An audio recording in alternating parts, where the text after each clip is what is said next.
Hola a todos, bienvenidos a Filosofía de Película. Yo soy Oscar. Hoy vamos a hacer algo un poco atípico. Vamos a estar reseñando un libro. Vamos a esperar. Lo que sí vamos a hacer, como siempre, es. Ahí creo que está más o menos bien el encuadre. Lo que sí vamos a hacer, como siempre decía, es esperar unos minutos, 5 o 10 minutos, a que se vaya sumando gente. Hola Alejandro, hola Oscar, por fin te agarro en vivo. Recién arrancamos.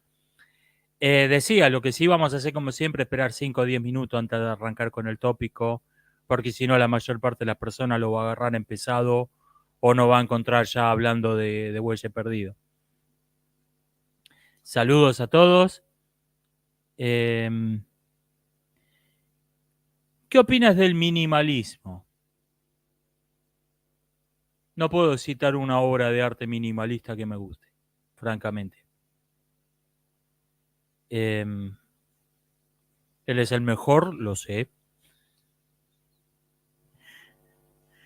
Eh, El minimalismo es esta corriente estética, sobre todo de los 90, ahora creo que decayó un poco, que trataba de reducir los elementos de una obra de arte al mínimo. La mínima cantidad de figuras, la mínima cantidad de elementos, la mínima cantidad de colores. Realmente no puedo pensar en una obra de arte minimalista que me guste. Humildemente el mejor.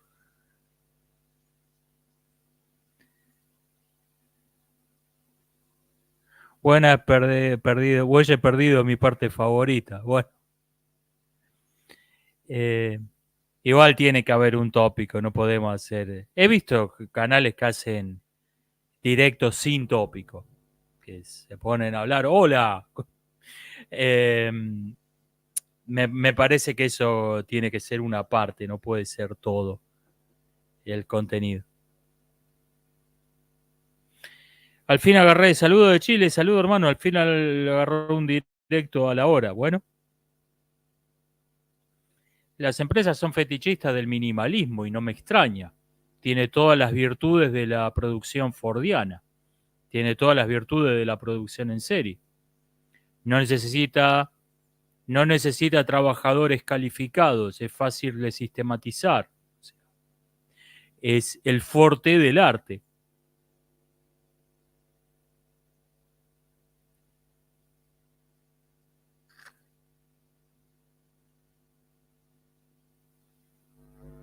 ¿Sabías que un seguidor tuyo va a tener un debate el sábado en el canal de Alberto Placegueta? Deseale suerte. ¿Suerte? No, la verdad no conozco el canal. No sé de qué seguidor me habla, pero suerte. Saben que yo no soy muy fan de los debates, pero bueno, pero suerte. Mm, Me parece, me parece un tipo de competencia que no tiene un objetivo claro y no me parece que, como deporte, me parece bastante aburrido y poco claro.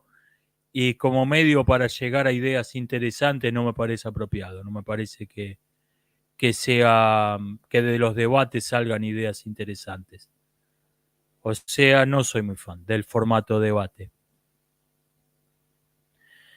Eh,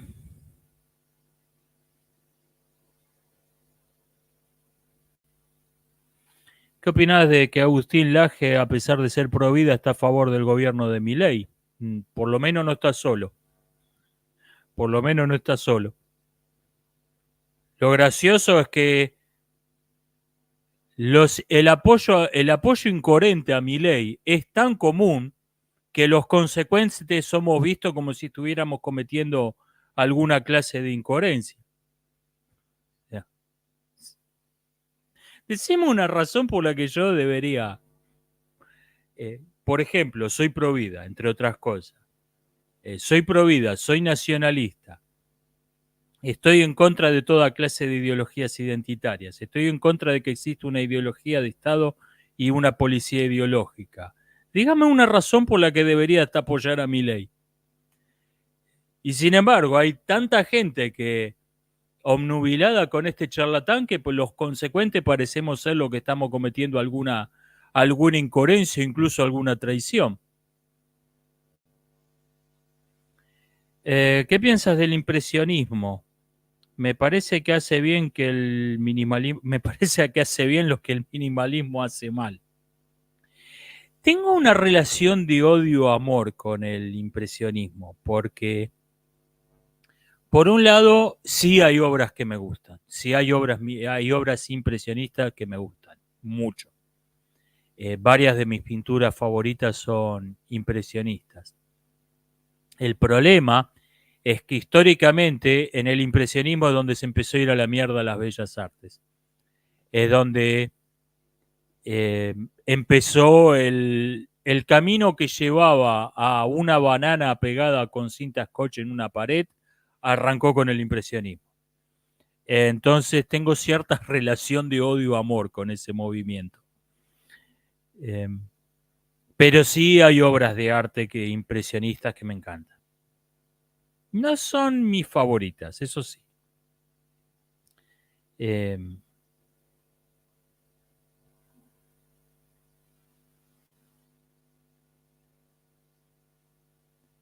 Oscar ya habló de la pena de muerte, dijo que está en contra. Bueno, coincido en una cosa, y además en Argentina no hay pena de muerte desde hace más de un siglo, por suerte. La última ejecución creo que fue en 1916 en Argentina. Pues bueno sería que se traiga del olvido esa barbarie.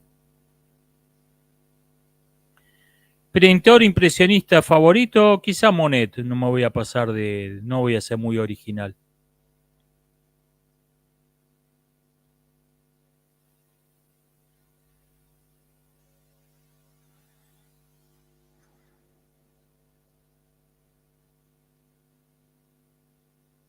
Eh, Inicié tarde la reproducción del video, pero voy al doble de velocidad.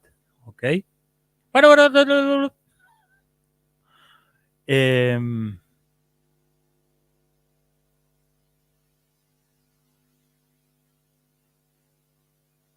por ahí escuché que Expediente X es muy buena serie policial porque muchas cosas quedan sin resolver, igual que pasa en la realidad. Me parece que una serie policial no debería ser realista en ese aspecto. Eh, ya empezamos a hablar de Milei y recién llego. ¿Qué le vamos a hacer? Es el tema de moda. Que mire que trato de quedarme al margen. Vivir solo mucho tiempo es malo, tiene un precio a pagar. Tiene un precio a pagar. Tiene sus cosas buenas, pero tiene. A mí me gusta decir que lo bueno es que nadie te rompe las pelotas y lo malo también es que nadie te rompe las pelotas. Eh, Vos podés dejarte ir en todas tus peores inclinaciones, la pereza, las adicciones, y nadie te va a decir, che, me parece que estás patinando, que me parece que estás desbarrancando. Eh, ese, lo bueno es lo mismo, que nadie te rompe las pelotas. Podés andar en tu casa en calzoncillo al mediodía, no pasa nada.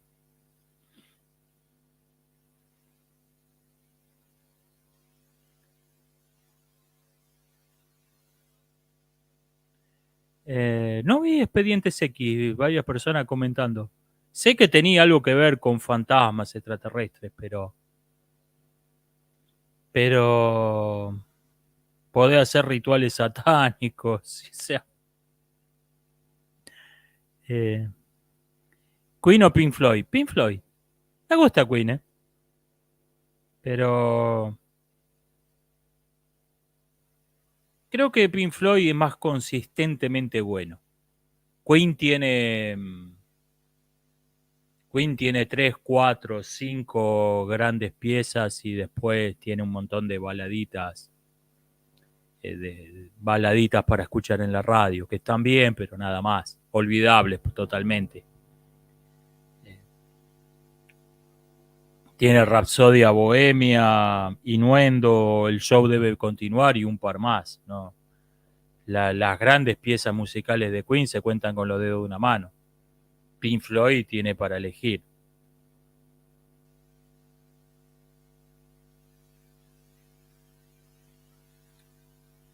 ¿Te enteraste de lo de Texas? No. Que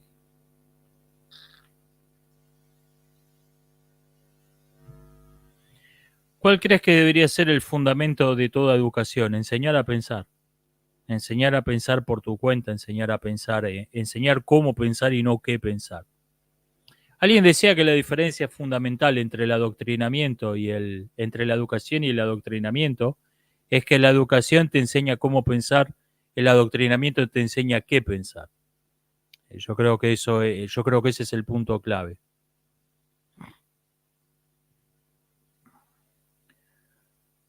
Podría ser un resumen del Durkheim versus Tarde. Está interesante este tema.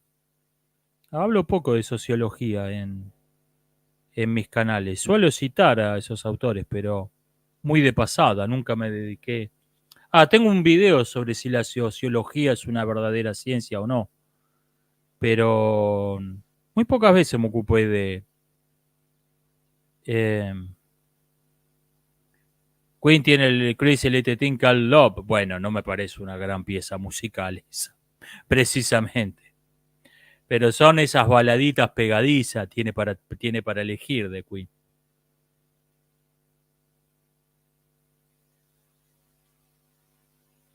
A mí me gusta más Queen que Pink Floyd, ok. No, no vamos a crear una rivalidad totalmente ridícula, innecesaria.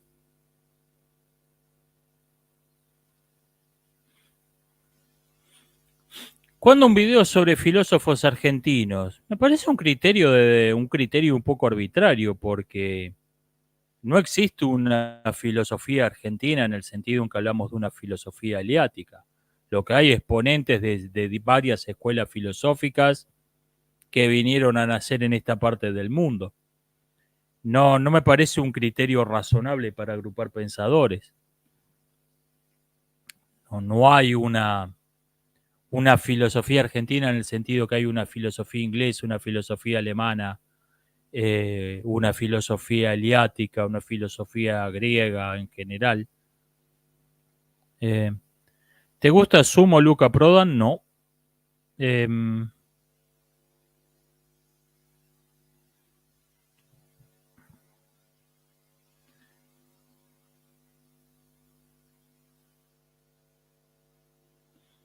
Oscar no odiabas el rock por ser una falsa rebeldía. Bueno, entre el montón alguna cosa buena ha habido.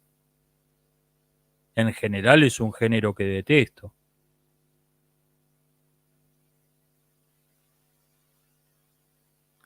Chopin y Liszt. um, Chopin.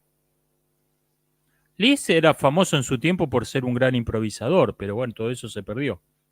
Los que nos quedó fueron las composiciones que su propio contemporáneo decían que no era lo mejor. Eh, Chopin creo que es un compositor superior. Liszt tiene esta cosa típica del virtuoso que compone que te das cuenta que está hecho para lucirse. La composición está hecha antes que nada para lucirse como intérprete.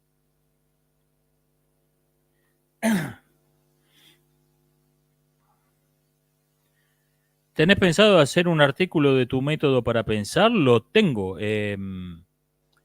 La valijita de herramientas lo pongo en la descripción de todos los videos. Creo que en este no está. Después la pongo al editarlo. La valijita de la herramienta en PDF, ahí tengo las herramientas, ahí tiene todas las herramientas mentales que suelo usar para pensar.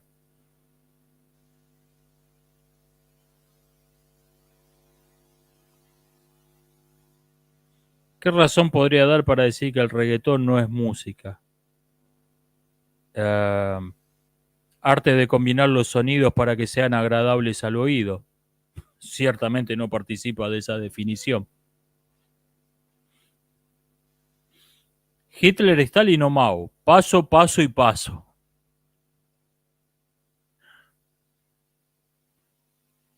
¿Cuál es tu youtuber favorito? Oversimplified. Pero está que sube un video por año, dos. En este momento está subiendo una serie sobre la Segunda Guerra, sobre la Segunda Guerra Púnica que está muy divertido. No sé si tiene subtítulos en castellano. Supongo que alguien se debe tomar el trabajo, algún fan se debe tomar el trabajo de subtitularlo. Em, ¿Cuál de los tres dictadores ganaría en una pelea a puño? Probablemente Stalin. Probablemente Stalin había sido un granjero, tipo que tuvieron de un arado años. Y Mao por ahí hacía que los otros dos se caguen a trompada entre ellos y después le ganaba fácilmente al que quedó. O sea, por maña, no por... Eh, ¿Escuchaste un cover de inteligencia artificial del pintor austríaco cantando Barbie Girl? Acostúmbrese a esas cosas, se van a volver las cosas más comunes del mundo. Vaya acostumbrándose a eso. Bueno, vamos, eh, vamos arrancando con el tópico.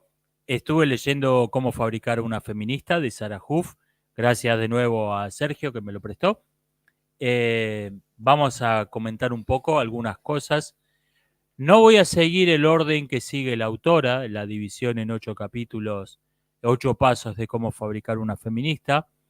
Voy a comentar varias cosas entresacadas de todos los capítulos, eh, las que me parecieron más interesantes a mí. Hay un claro sesgo de subjetividad en esto.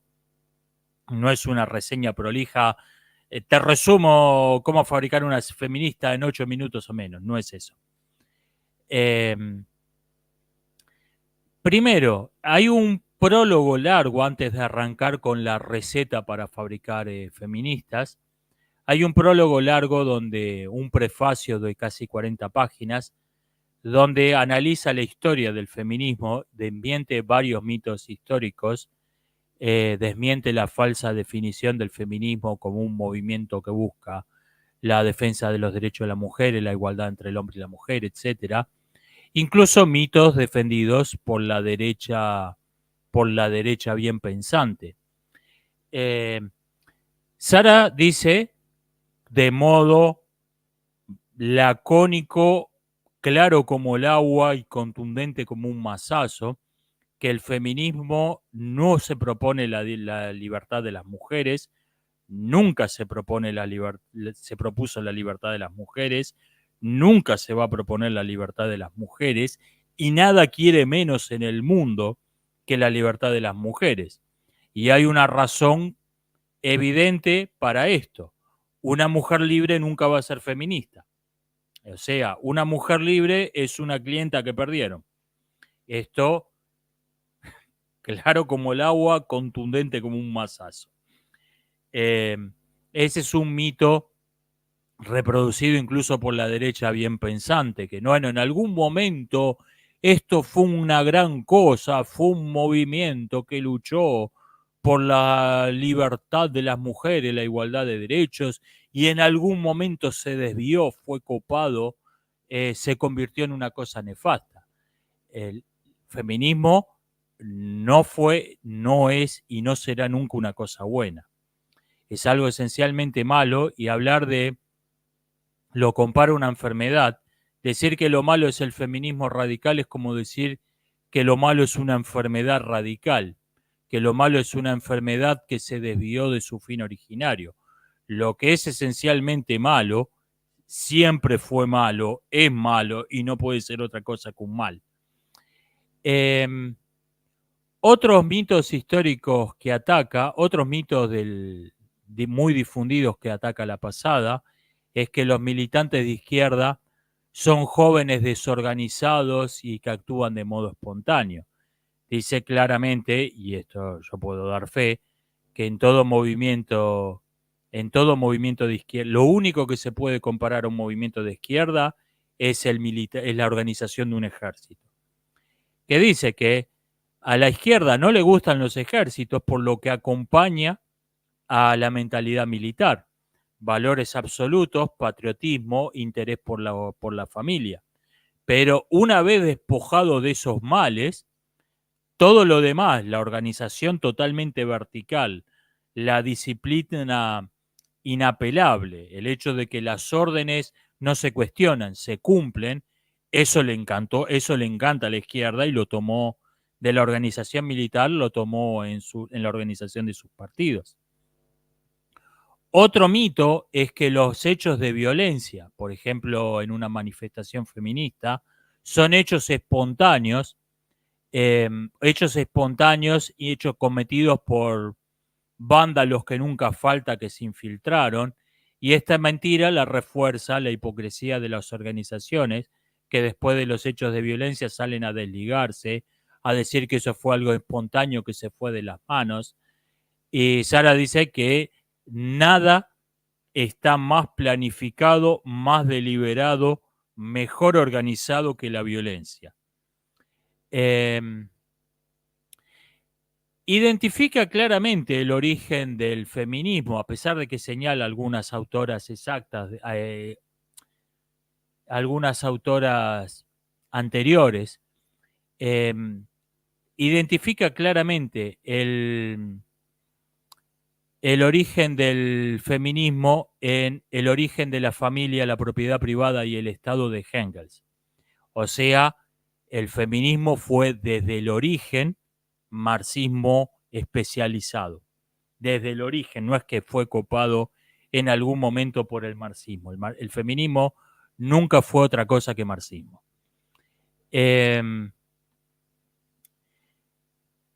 Aunque el feminismo toma de Engels y del marxismo en general, toma la retórica de opresores y oprimidos de la lucha de clase convertida en lucha entre los sexos, donde el hombre es el opresor privilegiado y la mujer es el proletariado oprimido, a pesar de que toma toda su retórica, toda su dialéctica del marxismo, lo que está de fondo detrás del feminismo es una ideología de despoblación, es una ideología antipoblación que fue, por un lado, promocionada por la Unión Soviética, porque la Unión Soviética en los primeros años después de la revolución trataron de aplicar las ideas de Marx y Engels y eso fue un desastre catastrófico.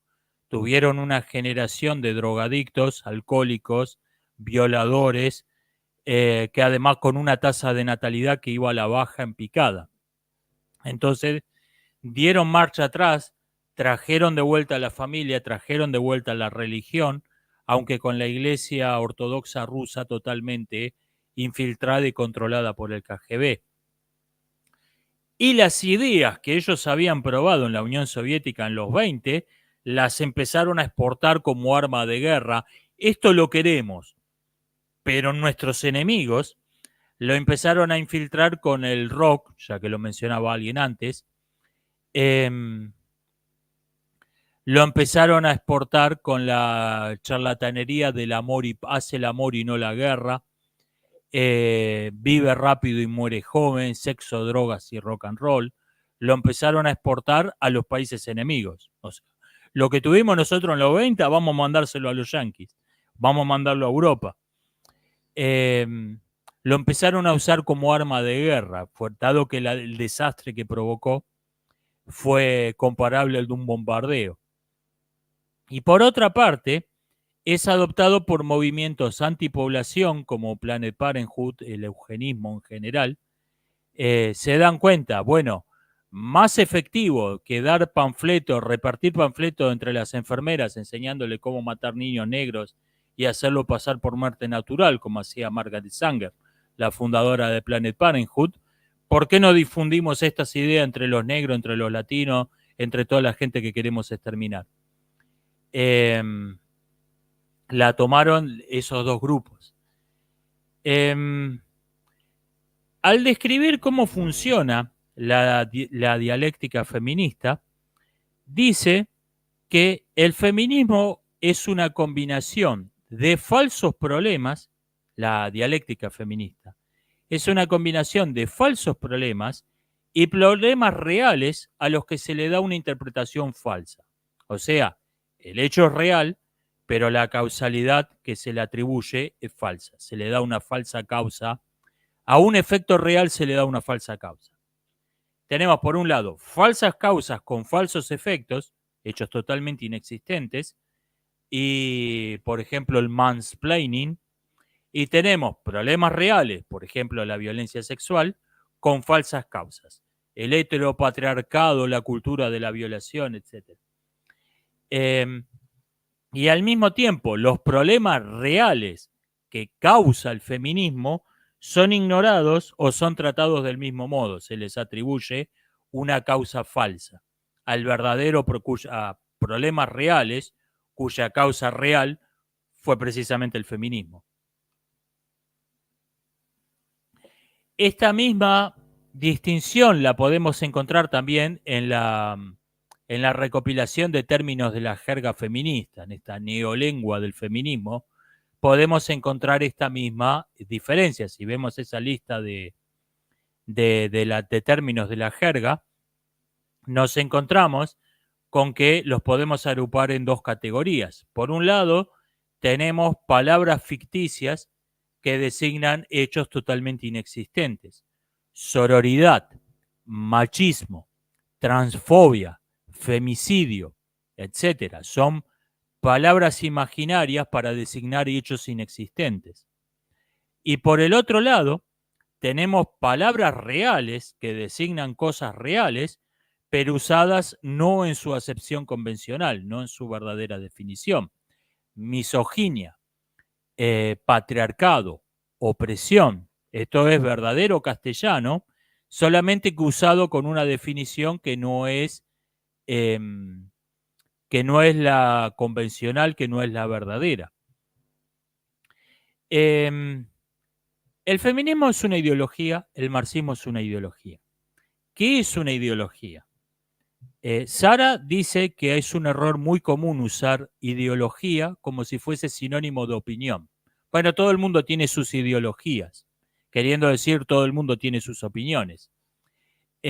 Cita la definición de un filósofo brasileño, Olavo da Carvalho, lo cita varias veces, no lo conozco, reconozco esto, que define este filósofo la ideología como un discurso que encubre bajo argumentos. Se me trabó la lengua, empiezo de nuevo. La ideología es un discurso que encubre bajo argumentos supuestamente neutrales y racionales un interés material.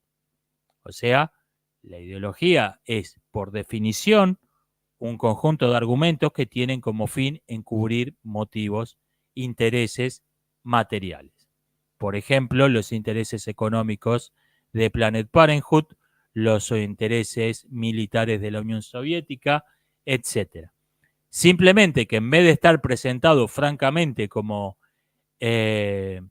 hagas un aborto con el lema, en vez de beba Coca-Cola, hagas un aborto porque nosotros ganamos un montón de guita con esto, ese interés material está disfrazado con argumentos supuestamente neutrales, supuestamente racionales, que supuestamente apelan a la razón. Obviamente todo esto es un circo, es una completa mentira. El marxismo dice oponerse a una ideología ficticia, a un mal inexistente que es el capitalismo. Ahora bien, dado que el capitalismo no existe, ¿cuál es el verdadero enemigo del marxismo? La autora lo dice claramente, el marxismo no se opone al capitalismo, el marxismo no es lo contrario del capitalismo, el marxismo es lo contrario del cristianismo. La raíz del marxismo es su radical anticristianismo. ¿Por qué se opone y cuál es el interés material de esta ideología? ¿Por qué se oponen al cristianismo? Porque se oponen a lo que el cristianismo representa en nuestra cultura, la conciencia del bien y del mal. El cristianismo es la base de la moral occidental. Para lograr los objetivos del marxismo, que son la destrucción del lenguaje, la destrucción de la capacidad de interpretar adecuadamente los hechos reales, la destrucción de la capacidad de reaccionar de modo proporcional a la realidad externa y sobre todo la destrucción de la capacidad para distinguir el bien y del mal, se necesita destruir el cristianismo, porque este es el principal representante de todo esto en la civilización occidental. La ideología no es ni verdadera ni falsa, y esta es una clara diferencia con una opinión. Nosotros podemos tener una opinión verdadera y podemos tener una opinión falsa. La ideología no es ni verdadera ni falsa. La ideología existe, ocurre al margen de la realidad. La ideología no toca la realidad y por eso no puede ser desmentida por ningún hecho real, por ningún no puede ser desmentida por ningún hecho real, porque la ideología está al margen de la ideología no es ni verdadera ni falsa, es un discurso artificial creado falso, obviamente, falso en el sentido de que no se corresponde con el mundo real, que es impuesto a la realidad, y en vez de ver si la opinión se corresponde con la realidad, lo que se hace es interpretar la realidad a través del cristal ahumado de la ideología.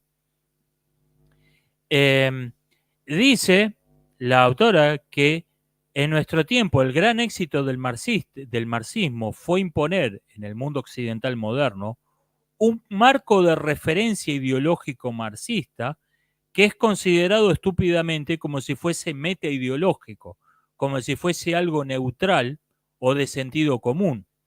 Esto me habrán escuchado decir algo parecido a mí varias veces, llamándolo la coalición Estamos Todos de Acuerdo.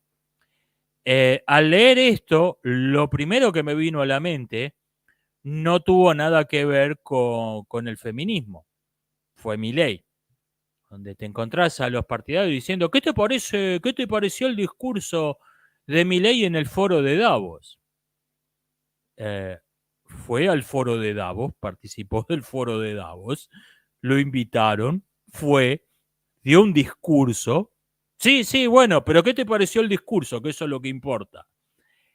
Como si el hecho en sí de participar del foro de Davos fuese algo ideológicamente vacío, como si fuese una entidad neutral, donde la participación no fuese una declaración política en sí misma, no tuviese una carga ideológica en sí misma la participación.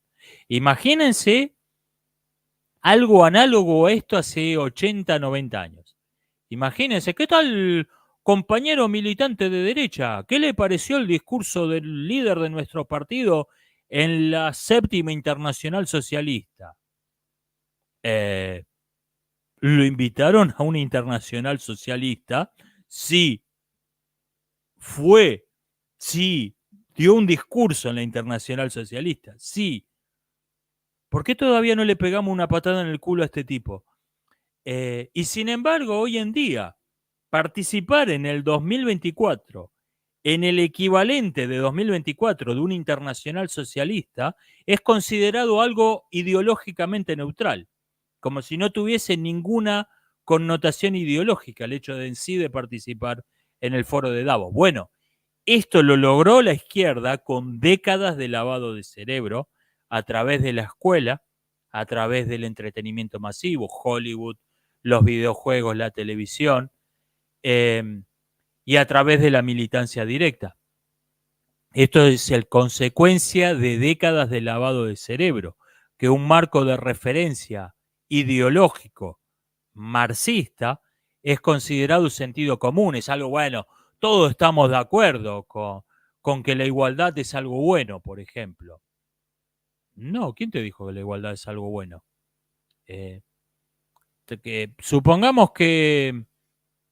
Supongamos que alguien contrata a dos trabajadores para hacer un trabajo. Uno hace todo el trabajo, el otro falta. Y le paga lo mismo a los dos. ¿Quién dijo que eso es justo? ¿Por qué eso sería algo bueno? ¿De dónde la idea? Sin embargo, que la igualdad es algo bueno, es algo que se acepta como bueno, por supuesto, todos estamos de acuerdo con esto, ¿quién va a criticar que la igualdad es algo bueno? Esto es el trabajo de décadas de adoctrinamiento marxista, que fue tan exitoso que ha dejado de verse como adoctrinamiento marxista y ha empezado a verse como, bueno, así son las cosas. Así es como funciona el mundo, todo el mundo está de acuerdo con esto. Esto es meta ideológico, esto no tiene una carga ideológica, esto no es una declaración política. Por ejemplo, participar en el foro de Davos no es una declaración política. El foro de Davos es una entidad neutral donde la gente va y da discursos. Eh, la destrucción de los conceptos del bien y del mal, el hecho de que las ideas de bien y el mal hayan desaparecido, el lenguaje moral haya desaparecido, prácticamente desapareció del idioma, prácticamente se dejó de hablar en términos de bueno o malo, es otro éxito del adoctrinamiento marxista que ha sido empezado a ser visto como meta ideológico. Otro éxito es la extensión al infinito y más allá de la adolescencia perpetua. La adolescencia, para empezar, el concepto de adolescencia fue acuñado por teóricos, por ideólogos de izquierda y fue promocionado, fue popularizado por artistas marxistas como los Beatles. O sea, para empezar, el concepto mismo tiene una connotación ideológica. Pero además, supongamos que queremos aceptar que existe una cosa llamada adolescencia, llamarla así una etapa de la vida. Esa etapa de la vida se fue extendiendo cada vez más, sobre todo se fue extendiendo a abarcar parte de lo que era la niñez y sobre todo se extendió en lo que debería ser la edad adulta, se extendió sin límite hasta pasar los 30, los 40, los 150 años. Y dice esto, Sara dice que esto es algo claramente premeditado, es algo claramente planeado, porque el adolescente es el militante perfecto, es el activista perfecto, tiene las características que todo movimiento político dogmático quiere en sus activistas. Energía, fuerza, la fuerza del impulso de la juventud, e ingenuidad, la falta de capacidad de criticar, la falta de juicio propio, la tendencia a adoptar a una figura de autoridad como papá sustituto. El adolescente tiene todas las características psicológicas de alguien que es capaz de grandes acciones, sobre todo de acciones violentas, y poco juicio, es alguien fácil de manipular. O sea, no es casual que quieran convertir a todo el mundo en un adolescente.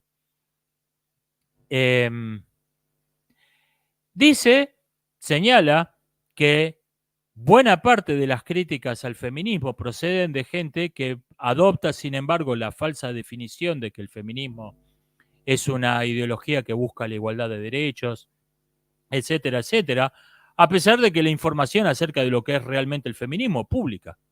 Está todo en Internet. Atribuye esto a la apatía y a la pereza académica. Y me parece a mí que se la está dejando demasiado barata. Yo hablaría de complicidad en esto. Al adoptar de modo acrítico una definición falsa, una descripción falsa de un movimiento político, yo creo que hablaría de complicidad, no de apatía, no de pereza. En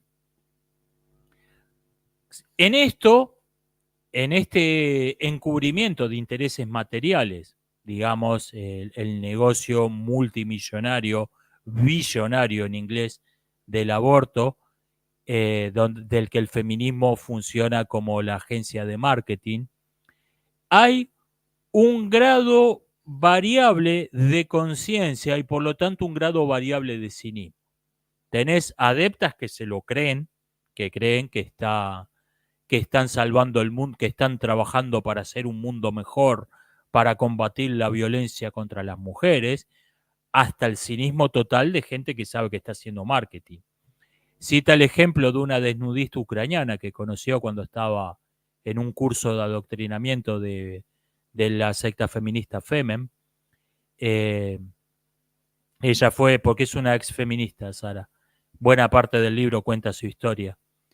Fue a un curso de adoctrinamiento en Ucrania, que era funciona como cualquier otra multinacional, tienen sucursales por todo el mundo, pero todos los mandos directivos, toda la organización está en un solo país, como cualquier otra, como cualquier otro como Coca-Cola, como cualquier otra multinacional. Femen es una multinacional ucraniana. Bueno, fue a la casa central, a la casa matriz, a recibir un curso de adoctrinamiento.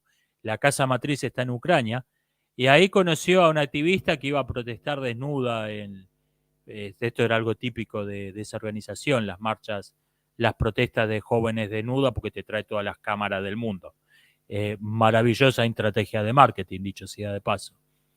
Y un día se fueron a un local de strippers, un sábado, se fueron y se la encontró a una ahí que estaba haciendo un striptease, esta vez sin ninguna parcanta ideológica, bailando en un caño, y le preguntó: ¿qué haces acá? Y se rió, le dijo: con esto me pago mi carrera de psicología. O sea, esa mina era totalmente consciente de ser una prostituta. Ok, hay clientes que te pagan porque bailé alrededor de un caño, y están estos otros clientes raros que me pagan por salir en bola con una pancarta en la calle. O sea, era totalmente consciente que lo que estaba haciendo en el club de stripper y en la protesta era lo mismo. Y otras no, otras tenían el discurso de estamos luchando contra la opresión patriarcal, otras se lo creen por completo. Hay un grado de conciencia y hay un grado de cinismo. ¿Cómo sacar a alguien que ha sido captado por el feminismo? Ella dice que hablando con alrededor de unas 300 adeptas que se salieron del feminismo a lo largo de los años, se ha dedicado en los últimos años a sacar gente del feminismo, desarrolló lo que llama la teoría de las tres estrategias. Hay tres puntos claves, que son el ejemplo, la respuesta académica y la humillación. El ejemplo es presentarle a la persona que está adoctrinada con algo que desmiente claramente los dogmas que le dijeron. Todo hombre es un violador, un golpeador, en todo hogar la mujer vive sometida.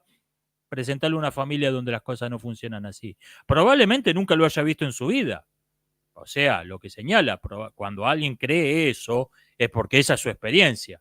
O sea, crecieron en familias donde eran abusadas sexualmente, donde veían a la madre, a los hermanos recibir palizas brutales. O sea, ese, probablemente coincida con su experiencia eso. Entonces, mostrarle qué tal, te presento a esta familia, no superficialmente, ponerlos en contacto con un ejemplo que desmiente, con un contraejemplo, diría yo, con un ejemplo que desmiente esa creencia. Bueno, esta familia no funciona así. Esta familia no funciona así. La mujer es respetada, el hombre es un tipo tranquilo, los dos aman a los hijos, se preocupan por ellos. Ponerle un ejemplo que los desmienta. La respuesta académica, por ejemplo, responder a las falsas estadísticas, a las falsas información sobre el aborto con información real. Mostrar que no existe tal cosa como un aborto seguro, por ejemplo, no existe tal cosa. Las muertes que tienen las empresas legales como Planet Parenthood tienen una tasa de muerte de pacientes comparables a los de cualquier curandera de una villa. No existe tal cosa como un aborto seguro. Por ejemplo, responder con información real a la información falsa.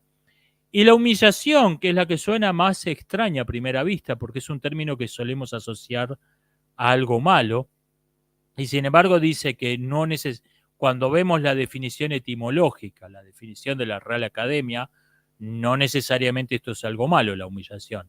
La humillación es quitarle a alguien su orgullo, su arrogancia. Bueno, a alguien que está totalmente convencido de que tiene la verdad, no podés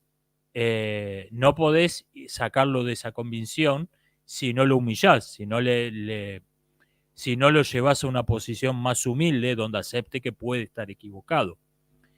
Esas son las tres estrategias. El ejemplo, las tres estrategias de desconversión, podríamos llamarlo. El ejemplo, la respuesta académica adecuada, no dar por sentada las mentiras. Bueno, sí, estamos todos de acuerdo con las mentiras, pero a partir de ahora, dando por sentado las mentiras de la propaganda comunista, vamos a empezar a debatir, no hacer esa estupidez, sino que atacar las mentiras.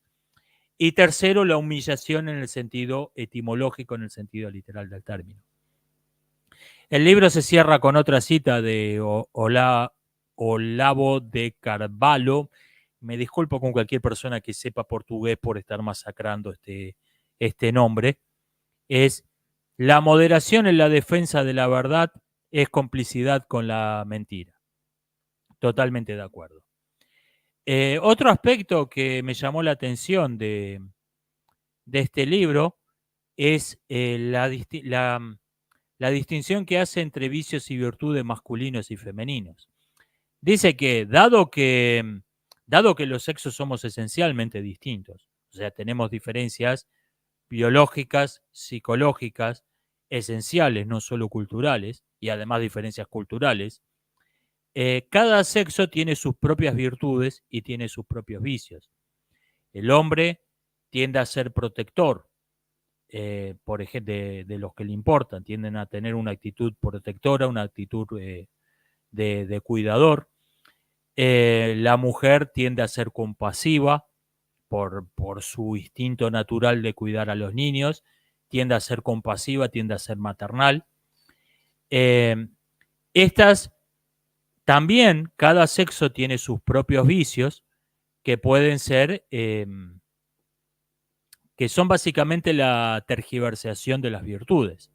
El hombre tiende a la crueldad, por su mismo carácter agresivo, tiende a la crueldad. Él tiende a los vicios, tiende al hedonismo, más que la mujer. No es que la mujer no tenga esos vicios tampoco, pero tiende más que la mujer. La mujer tiende a la vanidad, por el interés de seducir, de ser atractiva, tiende a la vanidad. Tiene vicios propios hay vicios propios de la feminidad. Lo que dice que hace la propaganda feminista es vaciar a la mujer de todos sus vicios, vaciar a la mujer de todas sus virtudes, quise decir, muy especialmente de la maternidad, a enseñarle a ver el interés por la belleza, enseñarle a ver la compasión, el amor maternal como imposiciones de la cultura patriarcal, cadenas que la someten, de las que debe liberarse. La mujer queda entonces reducida únicamente a sus vicios, a la tendencia al chisme, la tendencia a la vanidad, la tendencia a la coquetería, queda únicamente reducida a los vicios propios de su sexo. Entonces, le ofrece el movimiento unas nuevas virtudes que no son las virtudes masculinas, sino los vicios masculinos. O sea, la tendencia a las adicciones, la tendencia a la promiscuidad, la tendencia a la falta de higiene, todo lo que son la crueldad, todos los peores vicios de la condición masculina se convierten en las nuevas virtudes de la mujer. Entonces tenemos un híbrido entre una mujer vaciada de todas las virtudes propias de su sexo, reducida únicamente a los defectos típicamente femeninos, que adopta como virtudes alcanzar los defectos típicos del sexo masculino. Y yo añadiría una cosa que la autora no dice, no sé si porque le pareció obvio o porque se le pasó, y es que los movimientos ideológicos de género masculino funcionan exactamente igual. Los MGTOW, los Red Pill, etcétera, etcétera. Tenés, por un lado, todas las características, todas las virtudes masculinas son negadas como propias de un beta, de un hombre sometido, o sea, el tener una actitud protectora con su mujer y sus hijos, el adoptar un rol de proveedor de la familia.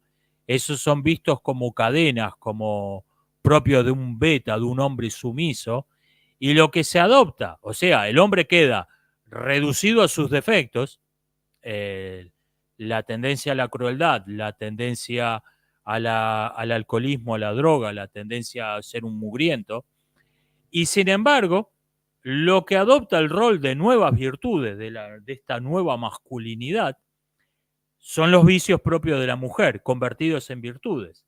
La coquetería, la tendencia a, mírenme, estoy sacando músculo, me veo precioso.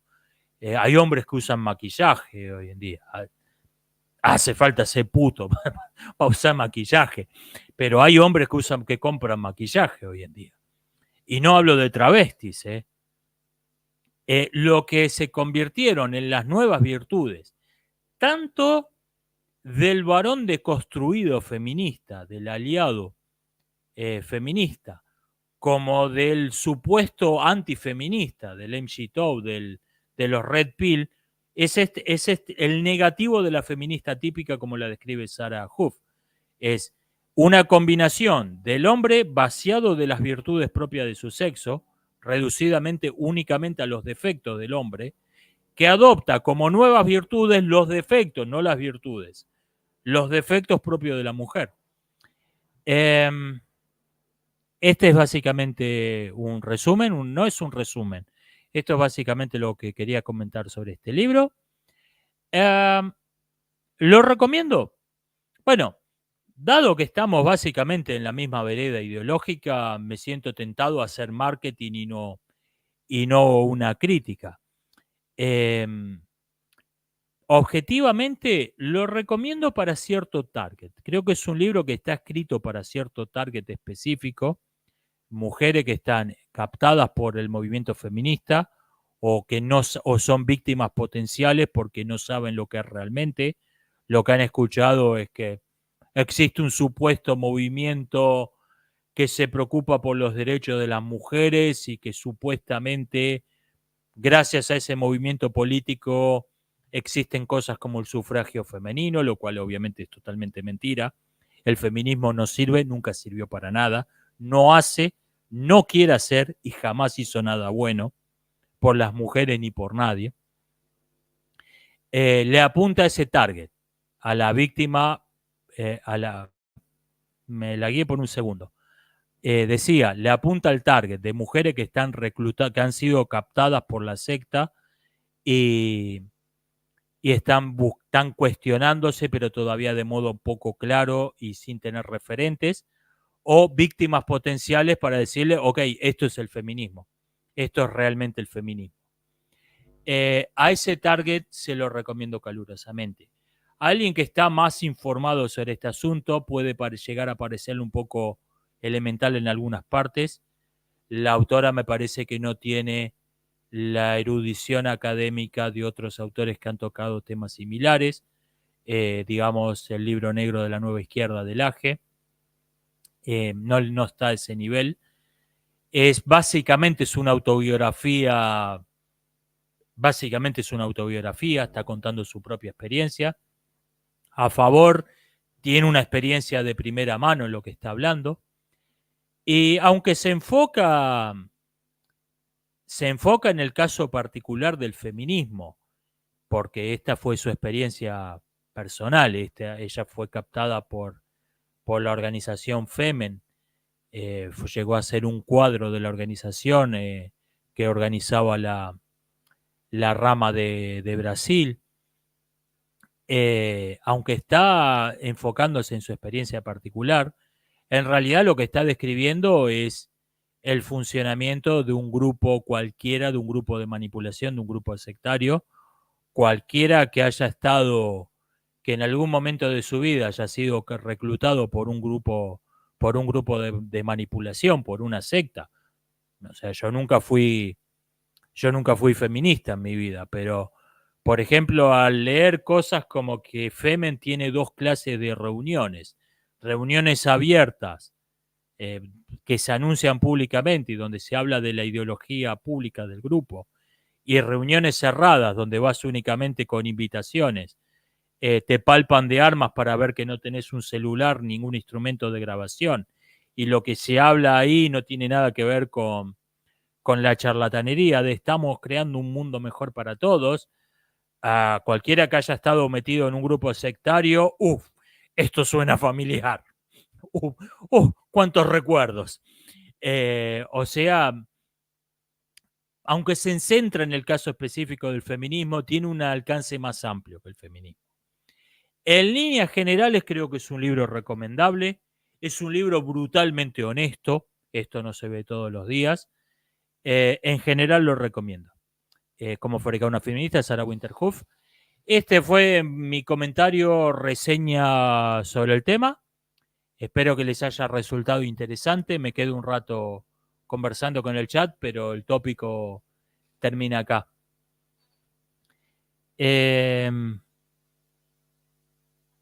Bancame que me voy a hacer una milanesa y vuelvo. Gracias por recomendar el libro, Oscar.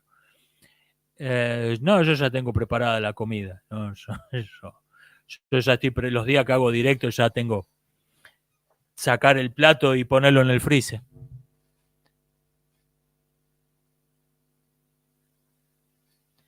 Los Red Pill, del 1 al 5, ¿cuánto le pone? No tengo tan desarrollado este esquema como lo tengo con las películas. Creo que es un buen libro. Creo que es un buen libro. Los Red Pill piensan que el feminismo busca destruir al hombre, en realidad busca destruir la convivencia entre hombre y mujer. Ser Red Pill es caer en su juego, totalmente de acuerdo. Y si busca destruir un sexo es antes que nada el de busca destruir a la mujer, el feminismo. El feminismo es más radicalmente anti-mujer que anti-hombre.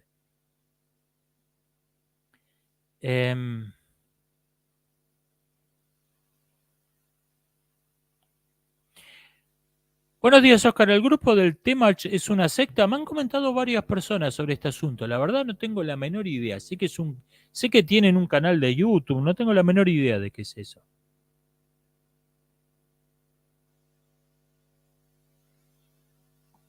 Olavo de Carvalho fue el filósofo de Bolsonaro, me dicen. Gracias por el dato.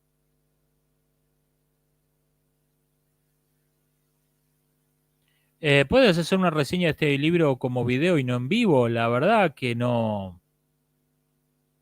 La verdad que no le veo mucho sentido. Repetir el tema del directo en un video aparte.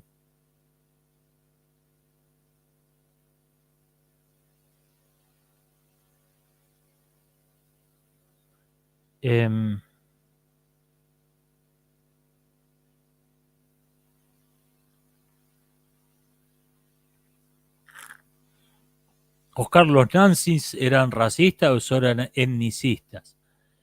El término racismo no me gusta porque significa cualquier cosa que le quiera hacer decir la propaganda. Eran tipos que donde la ideología, la pseudociencia de las razas era política de Estado y tenía un ministerio. Esto es un hecho objetivamente, esto es un hecho histórico bien documentado. La teoría racial tenía carreras universitarias donde se enseñaba como tema principal. Eran eugenistas, sí, bueno. Todo eugenista es el eugenismo, es la aplicación práctica de la teoría racial, ninguna otra cosa. El mismo Hitler dijo que nosotros no hicimos otra cosa que aplicar en Alemania las ideas de los ingleses. Cuando decía los ingleses se refería al eugenismo, al movimiento eugenista.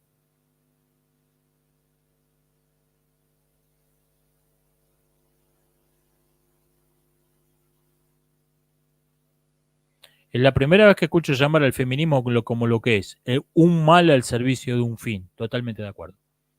Creo que eso es de lo más valioso, a pesar de que es un libro que lo quisieron censurar lo censuraron, no lo quisieron censurar, en la Feria del Libro del México, en su lucha anual para combatir la cultura y el pensamiento, fomentar la ignorancia y la estupidez, esa cruzada anual de la Feria del Libro de México. Gracias, por cierto, por la recomendación a todos los zurdos de México.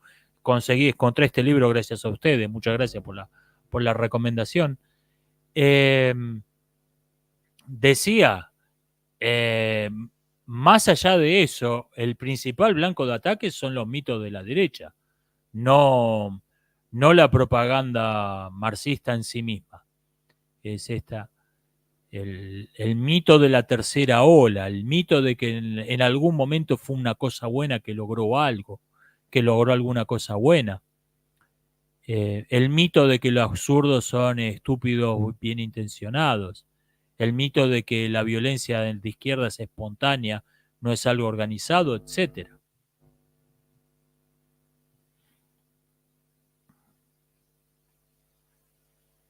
Los red pill destruyen al hombre y yo creo que lo contrario de los negativos del feminismo se puede decir exactamente lo mismo.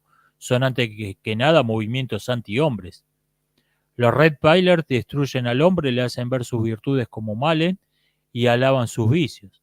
Para peor, tienen esa tendencia de no hacer nada para luchar contra las leyes feministas que les perjudican. ¿Sí? Y lo mismo los MGTOW, eh, que son más o menos lo mismo, pero bueno, ponele que hay una diferencia. Son antes que nada movimientos anti el hombre, están en contra del hombre. Es, porque te dicen, no importa cuánto odien a las mujeres esos tipos, lo disimulen más o menos, depende de cada caso, no importa cuánto odien a las mujeres, te dicen que la mujer es así, que como está, así está bien. Es el hombre el que es algo esencialmente, el hombre es el sexo secundario, de, es lo que es esencialmente malo, lo que debe ser destruido, lo que debe ser cambiado. ¿Has leído El varón domado de Esther Vilar? Sí, creí que era un libro de comedia. Después, después me enteré que estaba hablando en serio.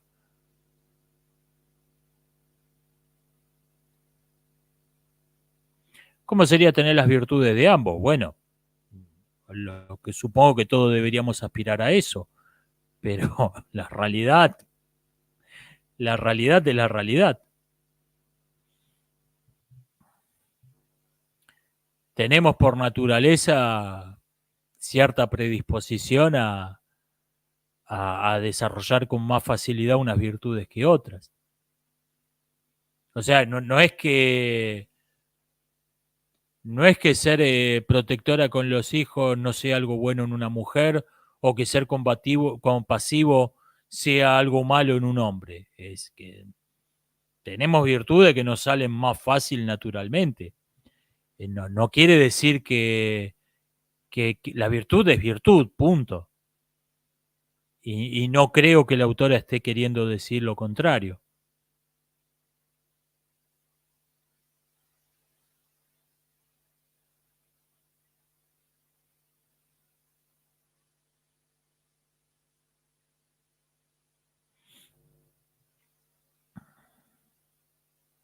¿Qué se puede hacer con una mujer que no...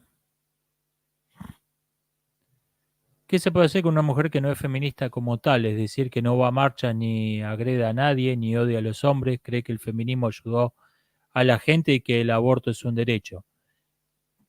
Acá es donde entraría, creo que la respuesta más adecuada sería lo que Sarah Huff llama la respuesta académica. Mostrarle los hechos históricos, los hechos médicos que demuestran que son mentiras. Bien. Si uno cree honestamente que gracias a un movimiento político las mujeres tuvieron el derecho a votar, bien, ¿cómo no vas a decir, bueno, por lo menos tiene una cosa buena este movimiento político? Bueno, lo que hay que mostrar es que el feminismo no solo no tuvo nada que ver con el sufragio universal, sino que lo combatió abiertamente. Fue, se arrogó haber logrado el sufragio universal después de que fracasaron en impedirlo, el movimiento sufragista. Ahí hay que, eh, ahí hay que ir a la respuesta académica.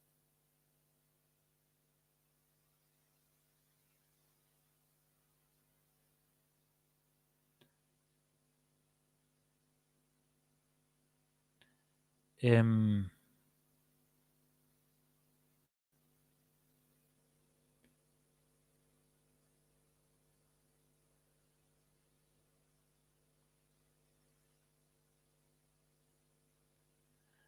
Philosophy Tube, respecto a Jordan Peterson, dijo que es mejor ser hedonista que seguir el consejo de Jordan Peterson, o sea, seguir siendo hombre. Um, Jordan Peterson es un autor que tengo cada vez en más baja estima, francamente. Pero el hedonismo, el hedonismo tiene una falsa ilusión de libertad. Bueno, voy a hacer lo que quiero, pero resulta que uno no es libre, uno es dueño, uno es libre de hacer lo que quiere, en potencia por lo menos. Uno es libre de hacer lo que quiere, pero no es libre de querer lo que quiere. Entonces, si uno no tiene ninguna disciplina, termina esclavizado por sus deseos. La palabra adicto no por casualidad significa esclavo. Y si uno cede sin ninguna disciplina, cede a lo que le da cualquier placer momentáneo, termina siendo un adicto, es decir, un esclavo.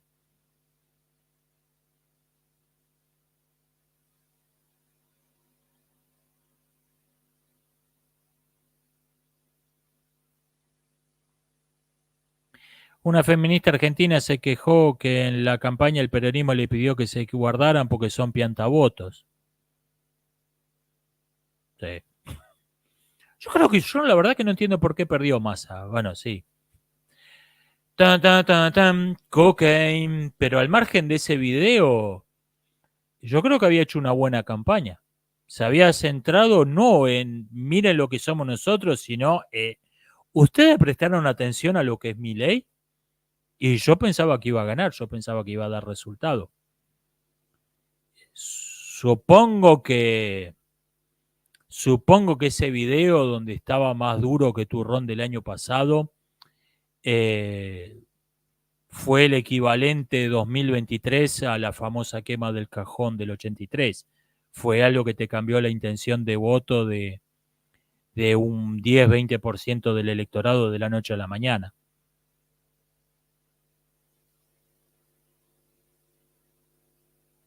Massa no podía ganar, el tipo no tiene nada de carisma, no, y por eso la primera elección fue desastrosa, pero después creo que hicieron una buena campaña mostrándote no a Massa, sino mostrándote a Milei. Ese fue el núcleo de la campaña. Eh,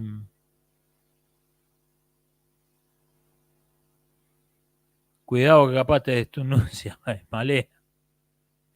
Yeah. Más duro que empanada de cemento.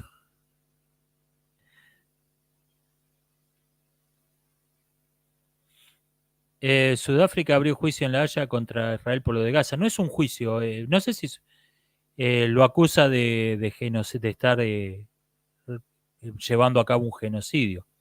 Obviamente detrás de Sudáfrica está China, ¿no? Esto no están por su cuenta. Este tipo. Creo que es una buena maniobra porque tienen dos posibilidades. O bien aceptan que hay un plan de exterminio sistemático de la población de Gaza, a lo que el gobierno israelí ha declarado abiertamente que ese es su objetivo, y en ese caso hay un montón de tratados internacionales que prohíben, sobre todo, venderle armas a Israel, prohíben darle apoyo de varias formas. Y la mayor parte de los aliados de Israel que han firmado esos tratados. Eso es un precio a pagar. Tanto si acatan la resolución de la Haya como si no la acatan, es un precio a pagar. Y si la Haya dice, no, no está pasando nada, en Gaza está todo bien, dicen que el agua no mojan, que 2 más 2 son 5, eso destruiría por completo la credibilidad, la poca credibilidad que le queda a una institución supranacional que China nunca pudo infiltrar. O sea, maravillosa jugada la que están haciendo. En cualquier, tanto si fallan en contra de Israel, cosa que creo improbable, como si no fallan en contra, salen ganando.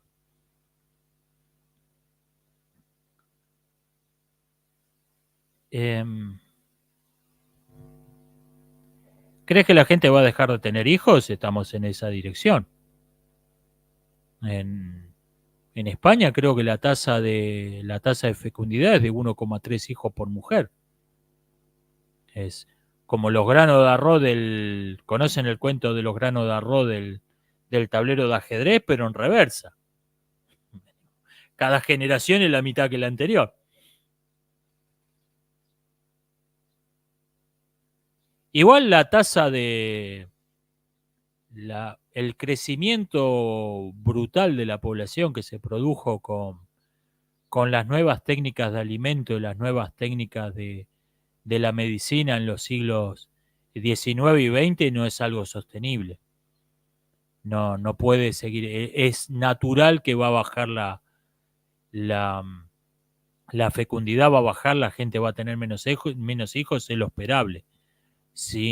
Más allá de que esté siendo ayudado por motivos totalmente antinaturales, totalmente violentos. Esto es lo esperable, que la población se estabilice, la población mundial se estabilice alrededor del 2050, quede ahí por unos 50, 100 años y después descienda a mitad del siglo XXII, empieza a bajar. Eso es lo esperable siguiendo las tendencias naturales de la demografía. De la gente de mi edad que conozco, muy pocos son padres, tengo 29, ¿sí? Yo tengo 48 y no tengo hijos. Eso hubiese sido hace 50 años atrás, 100 años atrás, hubiera sido, ¿what? ¿Qué? Hubiera sido una cosa rarísima. Hoy en día no digamos que es lo más común, pero es raro.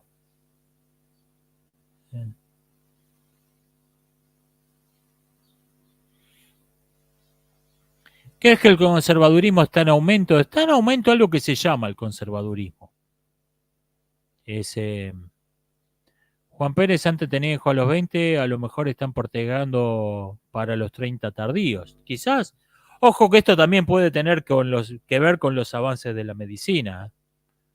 Eh, a mi madre, mi madre me tuvo a los 41 años y el médico le dijo que estaba loca, quedar embarazada a esa edad. Hoy es algo. Tenés suplementos alimentarios, tenés toda clase de instrumentos de diagnósticos. Las cesáreas son tan seguras como hay mujeres que se la hacen para no pasar por los dolores del parto, sin porque total es lo mismo. Eh, tiene también algo que no es solo cultural, tiene que ver con el progreso de la medicina. Hace no mucho tiempo atrás, una mujer que quedaba embarazada después de los 35 se estaba jugando la vida. Eh,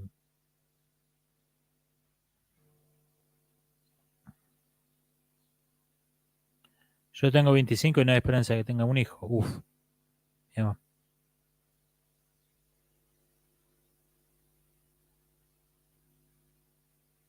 Al Pacino fue padre a los 80 o algo así. Bueno, pero no. Así que no hay apuro. Bueno, uno, es Al Pacino. Dos, es un hombre. No, no es lo mismo. La mujer tiene un límite. El hombre, después de cierta edad, deja de producir esperma, ok. Esperma funcional, por lo menos. Pero no es lo mismo que.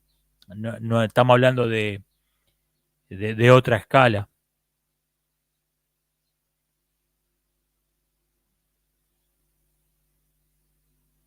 Mi abuela tuvo a mi tía, la menor, a los 57. Ok, bueno, pero estamos hablando de casos raros. No, no, hoy es algo que una mujer de más de 40 y pico quede embarazada. Ah, qué bien. ¿Sabes qué va a hacer? Es la cosa más normal del mundo.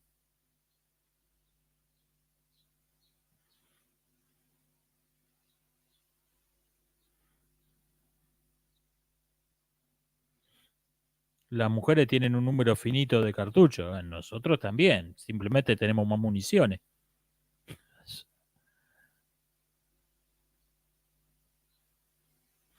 ¿Qué opina del Imperio Bizantino? No mucho realmente. Es- no hizo grandes aportes. Ok, hizo algunos aportes a la ciencia eh, y, y algo más, y el arte, pero convengamos que no tuvo una influencia cultural que haya marcado el mundo como, digamos, qué sé yo, el Imperio Romano. Eh, convengamos que no tuvo el mismo peso.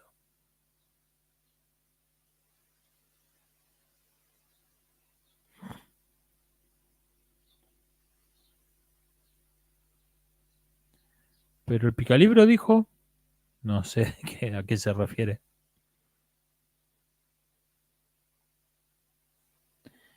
Em, los mejores ejemplos de virtudes no son los que comparten tanto virtudes masculinas como femeninas, al menos los hombres.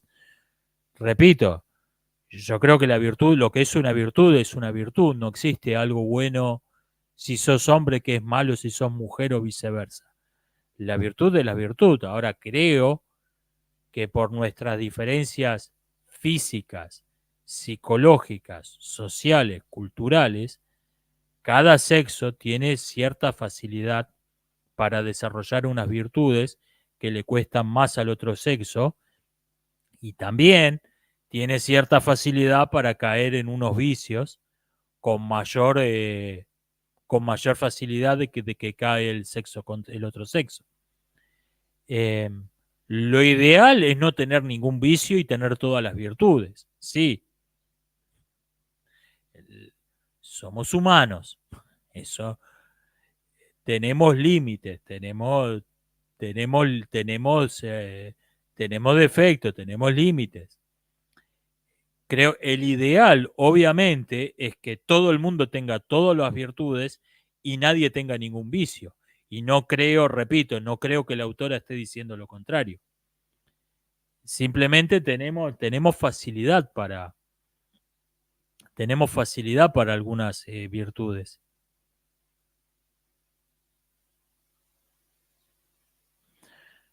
Te voy a funar, Oscar, metete con mi ley, pero los bizantinos se respetan. A ver, tampoco estoy hablando con desprecio del imperio bizantino. Creo que no. Ok, a ver, mejoraron la medicina que habían tomado de los griegos. Hicieron aportes en la filosofía, creo que hicieron aportes en la lógica. Pulieron la lógica de Aristóteles, la llevaron más allá, la hicieron más abstracta, más pulida de lo que había sido en Aristóteles. Eh, hicieron algunas observaciones astronómicas interesantes, ok. Tienen un arte valioso, o sea, no puedo citar ningún mural bizantino que me haya volado la cabeza, pero tampoco feo el arte bizantino. Creo que no es una cultura que marcó al mundo. Creo que no es una cultura que marcó al mundo.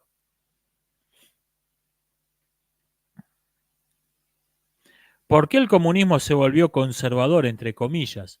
Porque no podían aplicar las ideas que predicaban las quisieron aplicar y fueron un desastre. Sí. Entonces dijeron, ok, el marxismo es una cosa muy buena. Las ideas de Marx y Engels están buenísimas para nuestros enemigos. Acá no las queremos por todo el oro del mundo.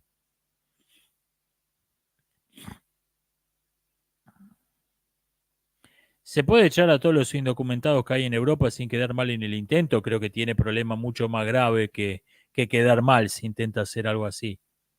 Estamos hablando de millones de personas.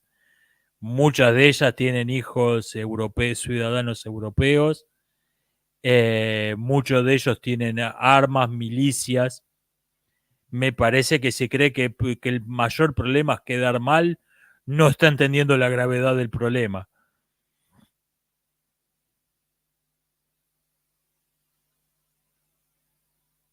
Que Oscar haga una tier list de los imperios.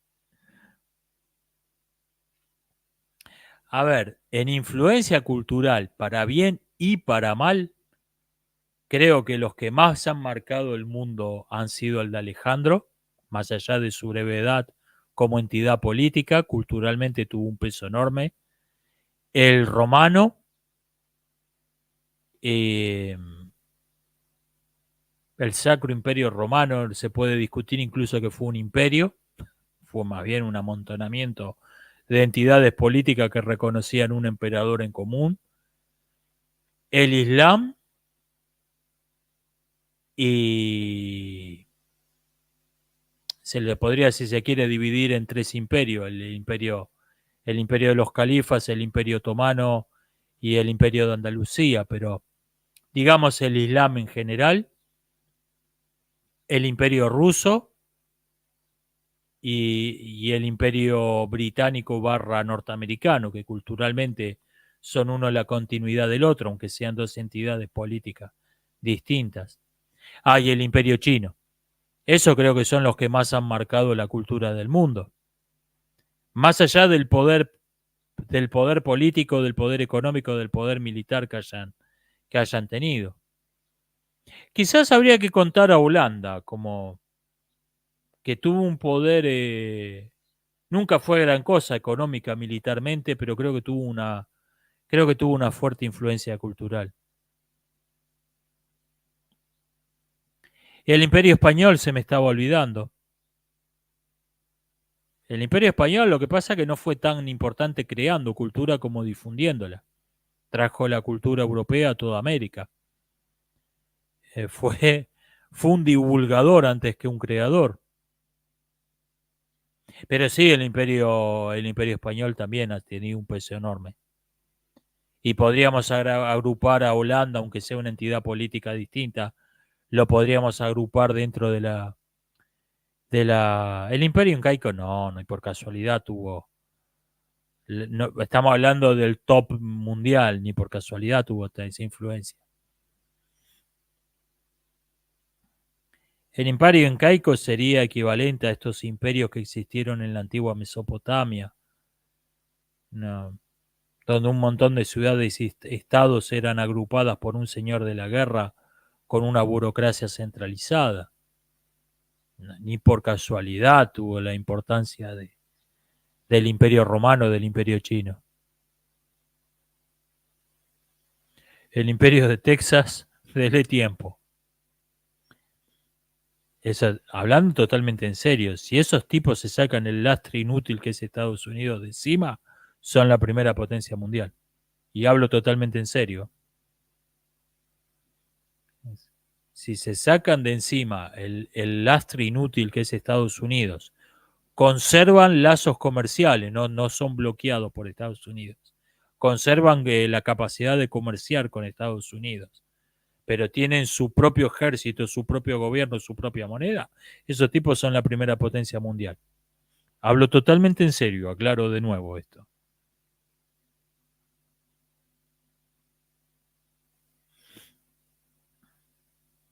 Texas Libre le gana a China, Texas Libre no sería tan idiota de ir a la guerra con China.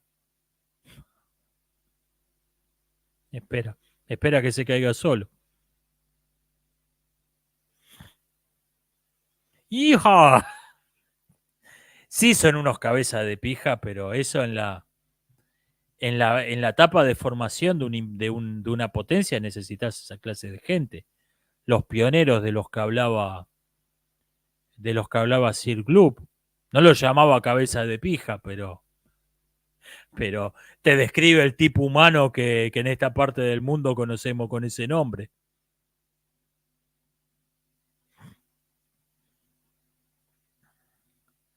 Una hora y media llevamos casi, wow, ¿no? Se me pasó volando hoy. Oscar invierte en dólar tejano, le puedo asegurar que sí.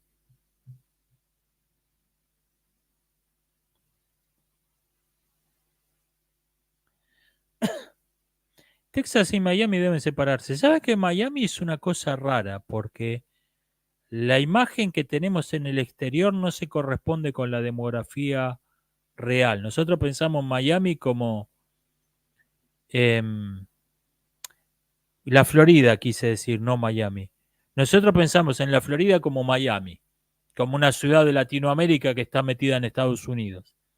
Pero en realidad esa ciudad no es representativa, la mayor parte de la población en realidad no es muy distinta de la de New York o la de otro estado, de cualquier otro estado de la costa este norteamericana.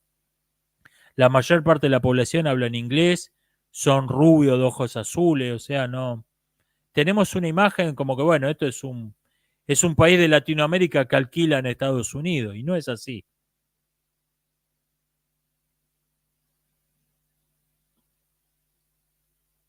El imperio japonés y el imperio sueco no creo que hayan tenido la influencia cultural que tuvieron los otros que mencioné. Si seguía con la lista, probablemente Japón hubiera sido el siguiente.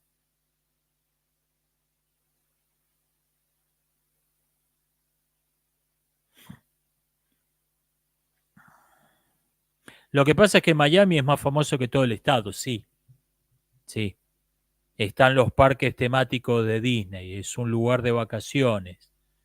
Eh, todos los latinos que tenemos, todos los latinoamericanos que tenemos parientes en Estados Unidos, mayormente viven en Miami. Por eso tenemos el resto es de perfil bajo, pero en realidad es la mayor parte del estado.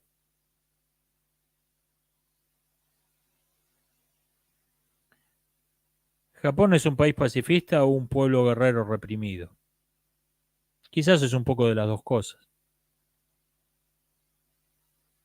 La cultura japonesa ha cambiado muchísimo, eh, no es que hoy puedan adoptar no es por causas externas, por una presión externa, que no tengan una dictadura, una monarquía militarizada como la que tenían hace un siglo, ¿no? Ha cambiado la cultura de Japón. También la hipocresía del pacifismo japonés ha sido eh, tema frecuente de varias ficciones, de, de varias ficciones de anime, de manga, han tocado el tema de la hipocresía del pacifismo japonés. No, es un país que no tiene ejército. Tenemos el tercer presupuesto militar más grande del planeta, pero no tenemos ejército.